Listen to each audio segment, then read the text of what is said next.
আচ্ছা, আমরা এবার ভার্সিটি থেকে কক্সবাজার বেড়াতে গেলে কেমন হয় বলো তো? আমাদের বাংলাদেশের দীর্ঘতম সমুদ্র সৈকত। আমি তো মনে করি তোমরা সকলে মিলে আমার সাথে একমত হবে। আমরা সবাই মিলে কক্সবাজার ঘুরে আসি।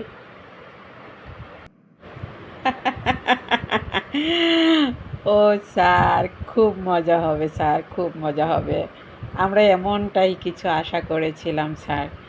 আমরা খুশি হয়েছি স্যার আপনার সিদ্ধান্তে। আমরা বাহিরের কোনো দেশে যাব না স্যার। আমরা সকলে মিলে ভার্সিটি থেকে এবার বনভোজনে কক্সবাজার বেড়াতে যাব।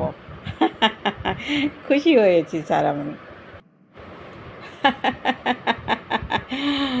আমিও খুব খুশি হয়েছি, তোমরা যেন সকলে মিলে রাজি হয়ে গেছো। তাহলে এটাই কথা ফাইনাল। তৈরি শুরু করে দাও, আমরা সকলে মিলে কক্সবাজার বেড়াতে যাব।